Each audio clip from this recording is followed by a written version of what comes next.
O tema de hoje, nós vamos falar sobre o livro, um livro que está sendo lançado, nesse ano de 2020, Orizona, a voz do campo no coração do Brasil. Para você que está nos acompanhando em imagens, você vê na tela a capa do livro, Orizona, a voz do campo do coração do Brasil, escrito pela jornalista Marluce Correia Ribeiro, ela que é especialista em agro e lança um livro sobre a transição do campo para a cidade. Primeiro, gostaria de agradecer a sua presença e a sua disponibilidade e dizer que você é muito bem-vinda, viu, Marluce?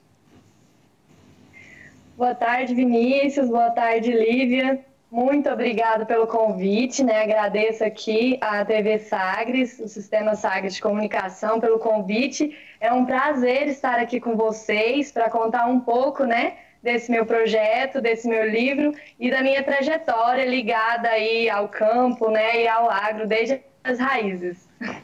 E seja bem-vinda, Lívia. Tudo bem com você? Boa tarde.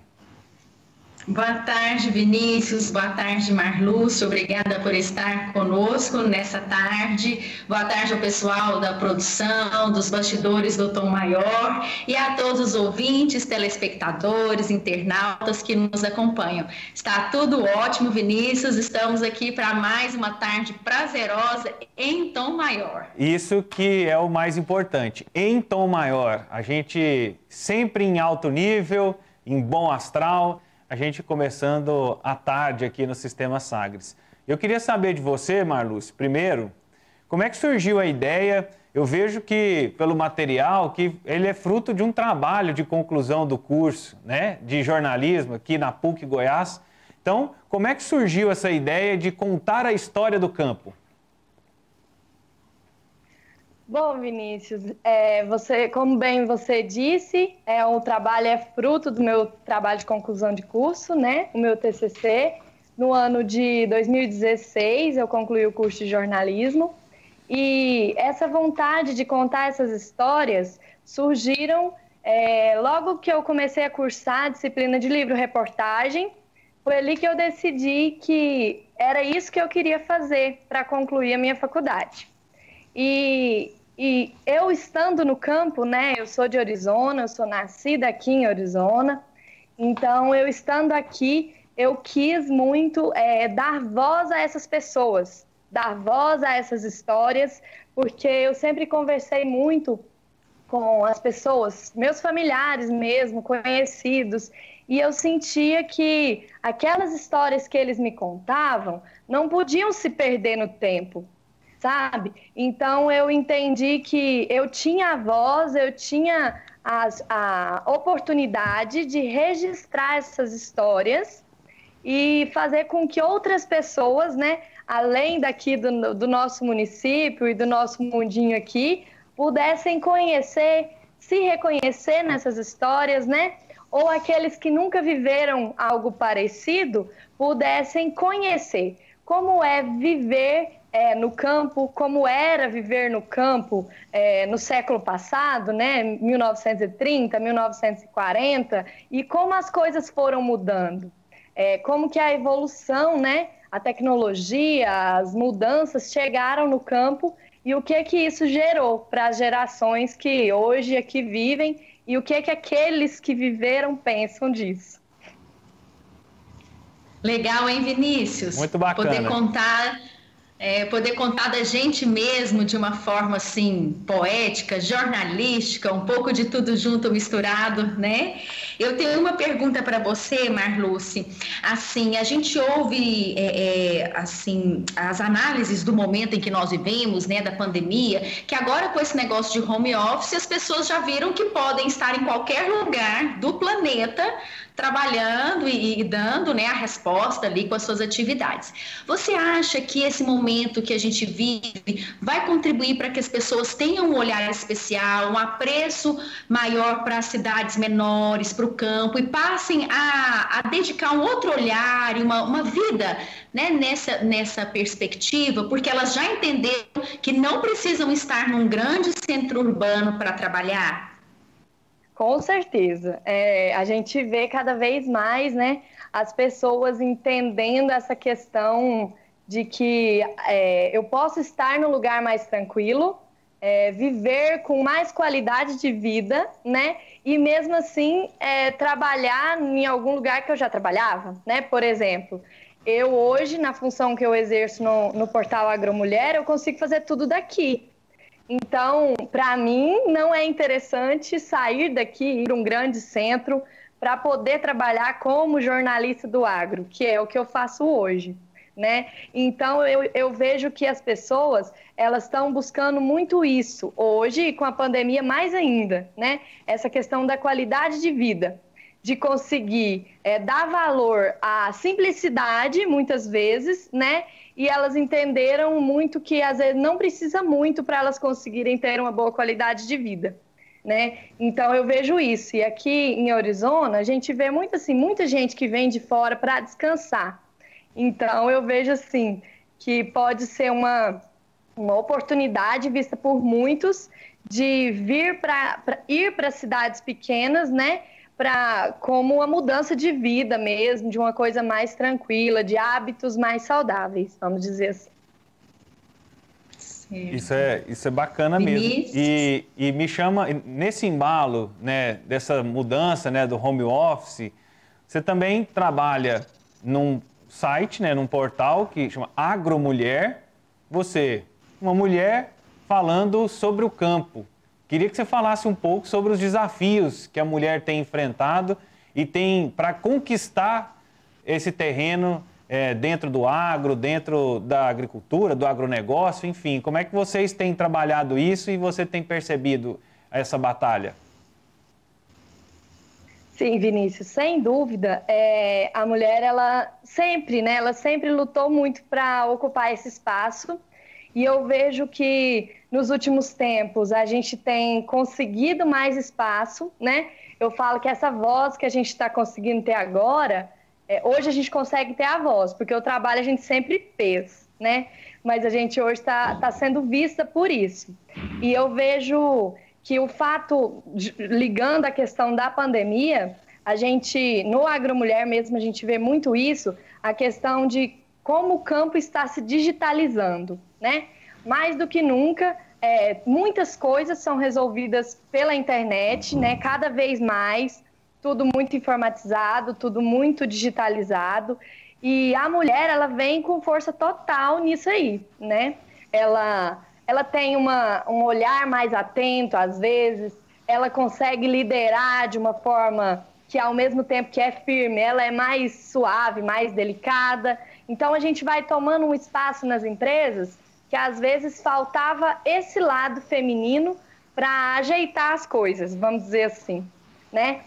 E quando se fala em ir para o campo, né? Como que as mulheres estão conseguindo seu espaço no campo, muitas que a gente entrevista, a gente observa que a queixa delas é a seguinte: eu preciso me capacitar muito mais, eu preciso me qualificar muito mais para conseguir entrar num espaço que, às vezes, para o homem seria mais fácil. Mas quando eu consigo ser vista e eu mostro que o meu trabalho é tão bom quanto como o de um homem, isso cai por terra e o profissional passa a confiar em você sem observar a questão do gênero, né? Infelizmente, muitos produtores, às vezes, ainda torcem o nariz quando a profissional é mulher, ainda tem um pouco disso, a gente sabe que tem, né? Não sejamos hipócritas de dizer que não existe. Mas eu vejo as mulheres que estão em campo dizendo isso, que quando elas mostram a capacidade que elas têm, e a gente deve fazer isso todos os dias, elas ganham um espaço e aí ali você já é vista como você deveria ser vista desde o início, né? Uma profissional como outra qualquer. Mas a gente demanda um pouco mais de dedicação nessa parte de capacitação e qualificação para ser vista da mesma forma. Marluce, tem alguma área em que a mulher já é protagonista dentro dessa área do agro, assim, que ela já assumiu o comando? Tipo assim, ela já se posicionou e ela tem um posicionamento firme, né? Não, ela não precisa, não sei se a expressão é essa, mas que ela não precisa provar nada, né? Assim, ela já tem alguma área, algum setor do agro que já entende essa igualdade? A gente vem observando que isso vem sendo cada vez mais comum em várias áreas. Por exemplo, a gente tem um dado da Associação Brasileira do Agronegócio, da ABAG, que mostra que mais de 30% das propriedades elas já são geridas por mulheres, ou que elas estão à frente, ou porque elas comandam junto com os seus parceiros. Então, a gente vê que na parte de gestão, as mulheres já estão aí dominando muitas propriedades, sabe? E, por exemplo, em relação a algumas áreas que a gente sabe que dão preferência para a mulher, a gente sabe que tem parte laboratorial, de qualidade de sementes, que demanda uma delicadeza maior, vamos dizer assim, algumas empresas dão preferência para as mulheres. E então a gente observa que em vários aspectos as empresas já estão se atentando. Olha, é muito interessante que eu tenha nesse cargo uma mulher, porque ela tem isso, isso e isso de potencial e de características que pode contribuir com a gente. Então eu vejo que eu não vejo uma área ou outra que a gente não precise se autoafirmar nesse sentido que eu coloquei. Eu acredito que em todas as áreas isso está melhorando, né? Mas que no campo eu enxergo que ainda é um pouco mais difícil. Diga, Lívia. Deixa eu perguntar uma coisa para Marluce, Vinícius, só para ficar claro, eu não entendi muito bem, Marluce. Na sua visão, dentro da sua percepção, as mulheres precisam se capacitar um pouco mais que os homens, ou tanto quanto eles, para poder chegar no mesmo patamar de reconhecimento? Um pouco mais do que eles. Entendi. É como se elas tivessem que suar um pouco mais para serem reconhecidas, isso, né? Uhum. Então a gente enxerga um pouco disso. Em alguns depoimentos que de algumas entrevistadas nossas, elas pontuam isso. Principalmente no início da carreira. Depois que ela consegue, né? É o que eu falei, se mostrar e mostrar o seu potencial, isso já não tem tanta relevância mais, mas no início é mais complicado, sim. Não que o homem, né, seja mais inteligente, precise estudar menos do que a mulher, mas é uma questão já da nossa cultura, e aí ela precisa fazer um pouco mais de esforço naquela tentativa de reconhecimento, enfim, e aí toda a questão de igualdade de gêneros pelo reconhecimento das capacidades intelectuais, de remuneração, de tudo, né, de direitos. Vinícius, Oi. eu queria perguntar sobre as histórias do livro. Vamos lá. Eu imagino, Marluce, que isso que você está fazendo vai ser um legado, né, para as nossas crianças de hoje, porque parece que a gente vai perdendo contato, né, cada vez mais com a questão daquilo que é da gente, que é aquelas histórias, igual você falou, achei lindo do que os meus avós, as minhas tias contavam, eu fiquei só imaginando seus avós e suas tias, né? Qual que é o grande ganho que você vê disso tudo no mundo hoje que a gente vive pura tecnologia e muitas vezes vai se desligando dessas raízes, né? Como você vê isso? Foi uma coisa assim que me tocou muito durante a produção do livro, né?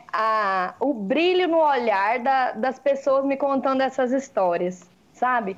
Elas se abriram de uma forma que elas diziam assim: registre isso mesmo, guarde isso, porque eram histórias que a gente sabe que se não for registrada vai se perder, né? E até eu estava comentando com os meus pais o quanto a vida hoje é fácil.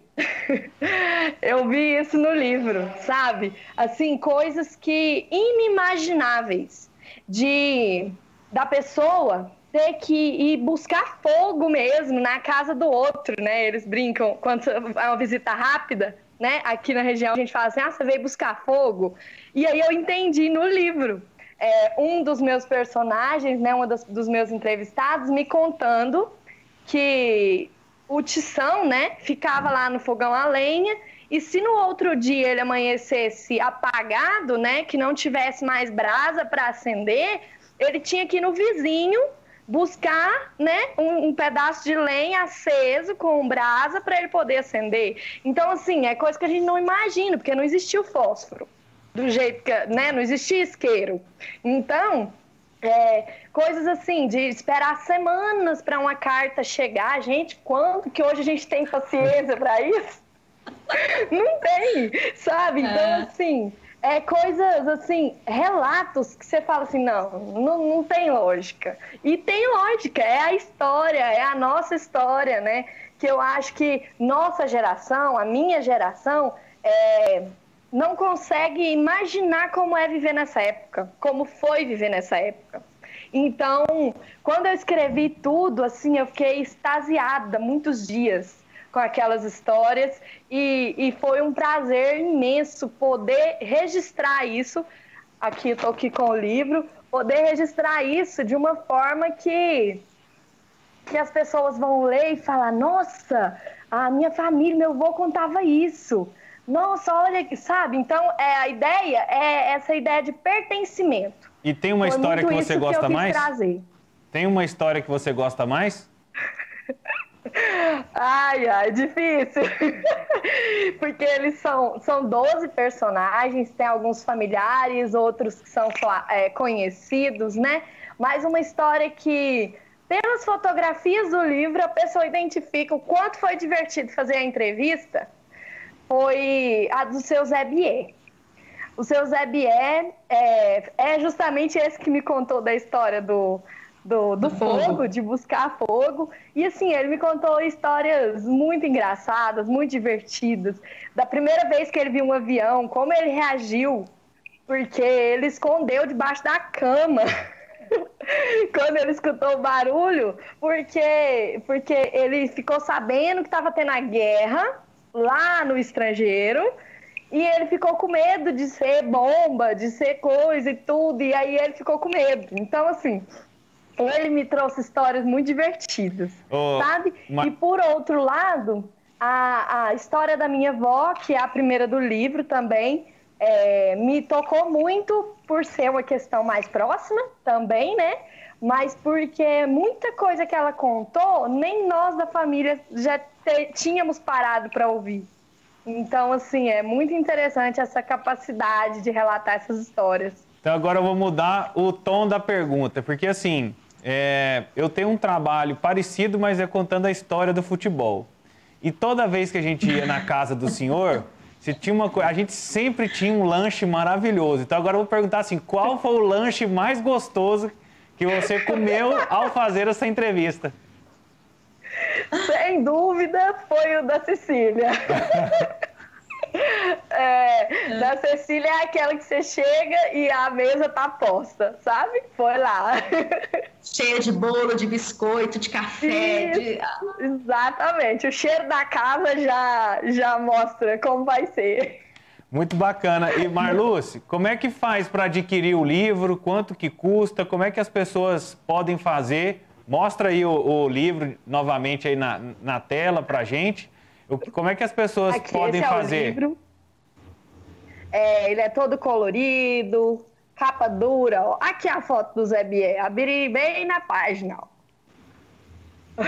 Ah, muito bacana. Então, o livro é capa dura, colorido. Então, assim, hoje, quem quiser adquirir, pode falar direto comigo.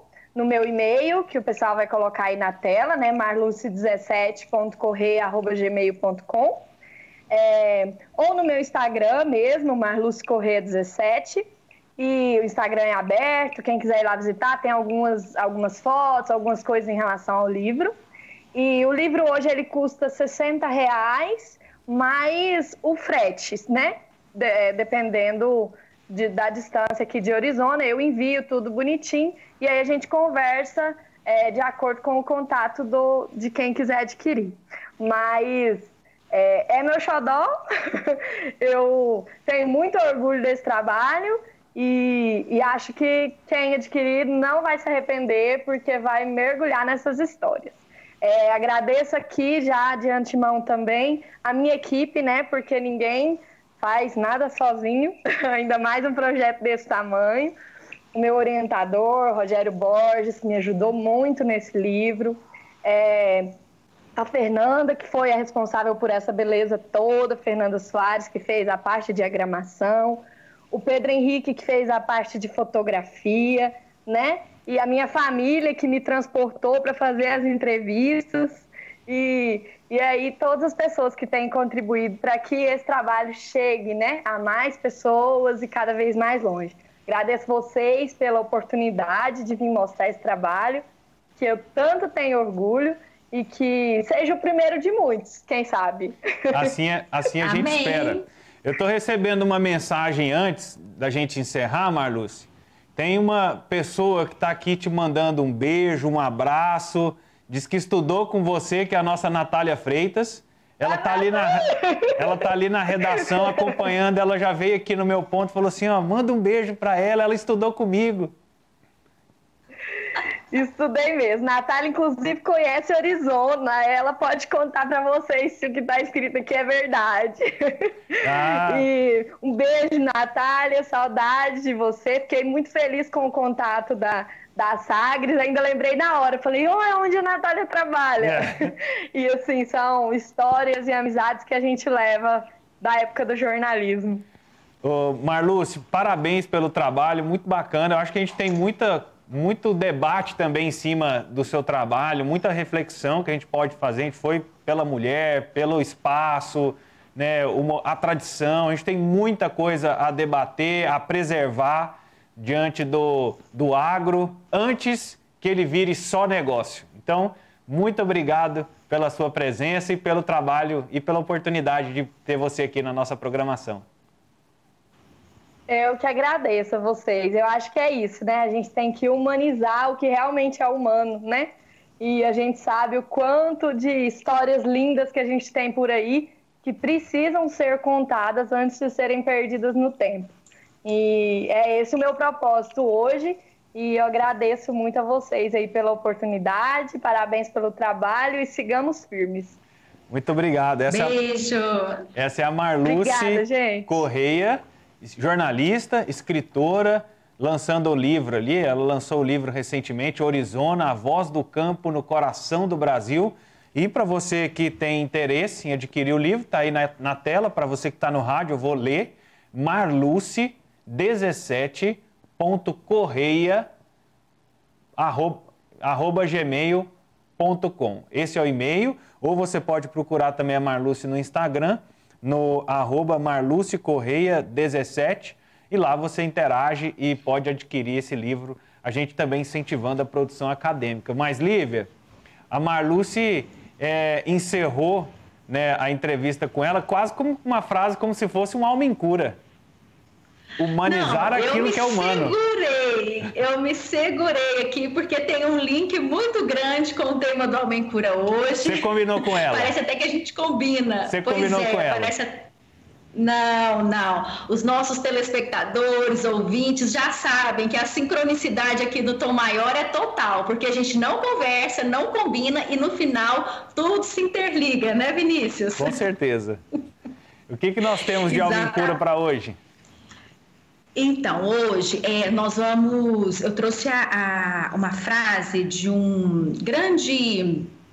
Ele foi médico, né? Foi um psicanalista muito importante, é o William Reich. O Reich, ele estudou com Freud, né? Mas Freud já tinha quase 70 anos, Reich tinha 17, 18, né? Então, eles divergiram em algumas coisas, mas Reich era um psicanalista, mas começou a perceber, Vinícius e o pessoal que nos acompanha, a importância das emoções no corpo, né? Enquanto Freud trazia muito bem a questão dos sonhos, a questão da livre associação, que é a fala, né? O Reich começou a perceber que, para além disso, tinha também as marcas no corpo das pessoas, mas marcas no ponto de vista da motilidade, da rigidez corporal ou da superflexibilidade, né? Então, enfim, foi um teórico da área das emoções, né? Ele era médico, mas que ensinou muito para nós, e hoje o pessoal que da linha da bioenergética, das terapias corporais,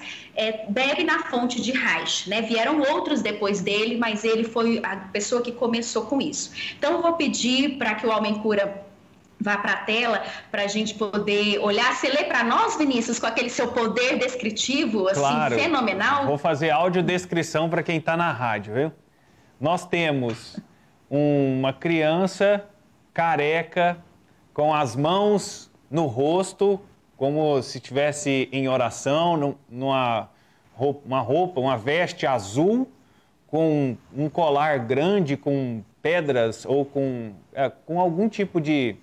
É um objeto circular, não sei se identificar se é pedra, são contas, são contas, né? Contas, que chama? Contas.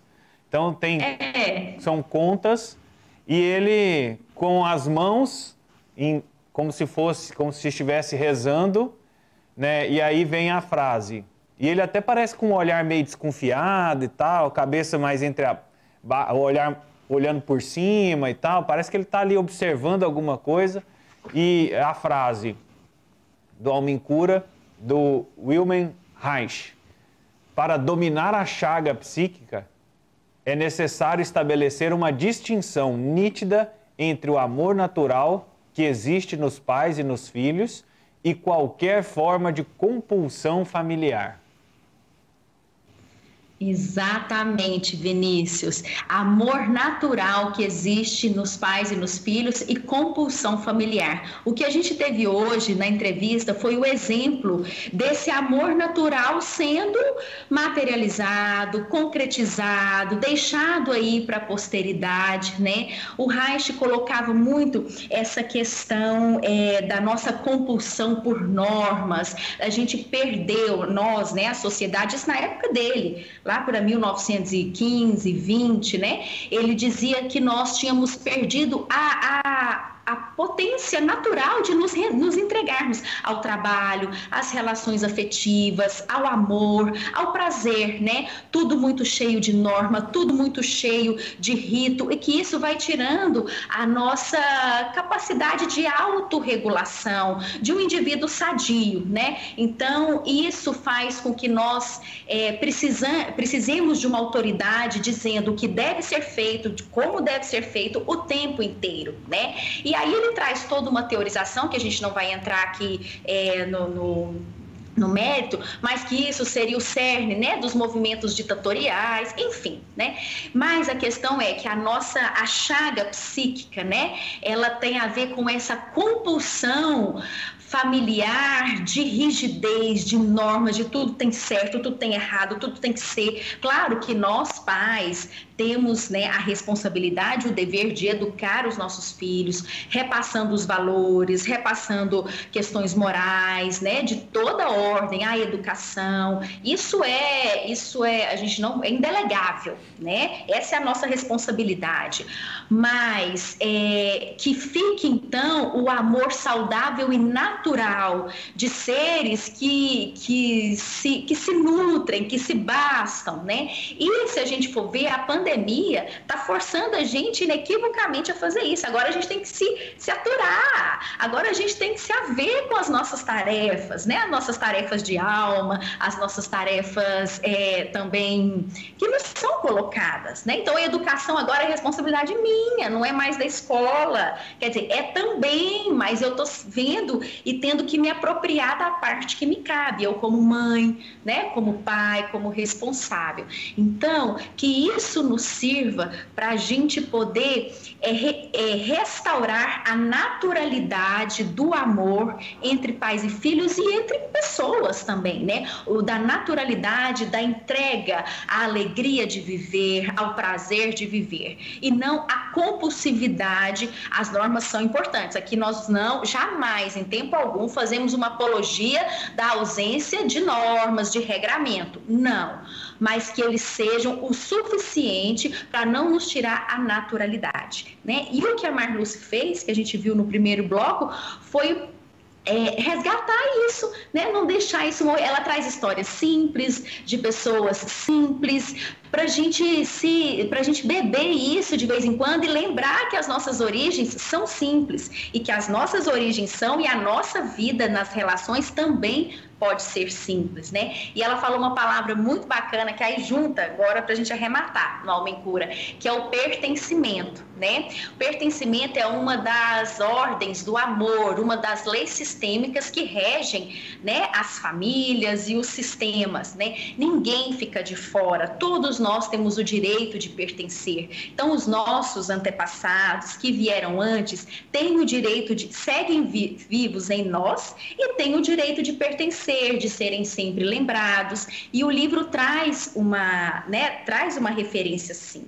Agora você imagina uma família onde há a compulsão familiar. O meu direito de pertencer, para eu honrar o meu sistema, vai ser reproduzindo a compulsão, por óbvio, onde eu for, no meu trabalho, nas minhas relações, em todos os círculos que eu ando, eu vou replicar a compulsão que eu bebi na fonte, né? Porque para eu pertencer, eu preciso honrar o meu clã, e eu honro o meu clã fazendo como ele, na compulsão. Ao passo que, se eu tenho um grupo, uma família que consegue sair, né, desse círculo e se entregar mais à naturalidade, à expressão natural, eu vou reproduzir isso também. Eu vou pertencer fazendo isso lá fora. E aí a gente cria indivíduos um pouco mais sadios ou um pouco mais neuróticos, né? Sociedades mais sadias ou mais neuróticas, dessa forma, reproduzindo. E aí, Vinícius, falei muito? Não, tô aqui refletindo aqui, tô aqui pensando que realmente ou a gente repete e honra, né? Eu aprendi que a gente tem que tomar cuidado porque a gente repete muitos ciclos da nossa família, né? Dos nossos antepassados. Então, a gente tem que saber identificar para evitar que se repita excessos e que se repita também a escassez, seja de sentimentos, seja a escassez de prosperidade, enfim. Mas que esse processo de honrar o passado é um processo muito bacana de ser estudado. Muito bacana, e não tenha dúvida, isso é algo inerente a nós. A gente, igual assim, a pessoa não conhece a lei da gravidade, mas a lei da gravidade atua sobre ela de todo jeito. Eu posso não conhecer essa lei sistêmica, mas ela atua sobre mim. E honrar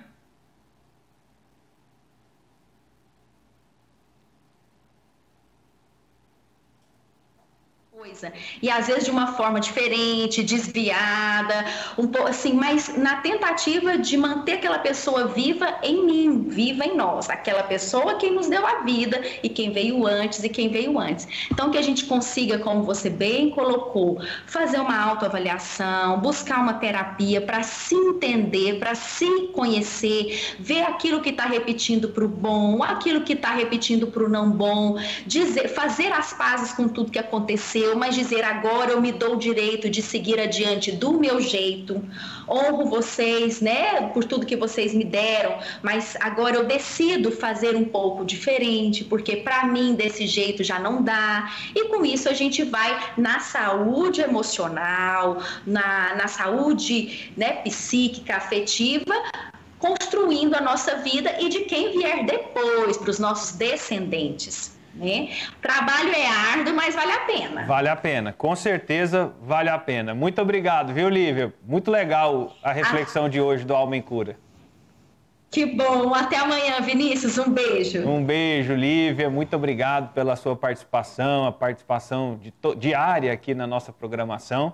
Muito bacana a reflexão de hoje. Se você se interessou pelo livro, busque a Marluce para comprar. E se pela reflexão da Lívia, você pode buscar o @almaemcura, que também tem reflexões bastante interessantes sobre isso. Nós vamos para o intervalo e voltamos já já.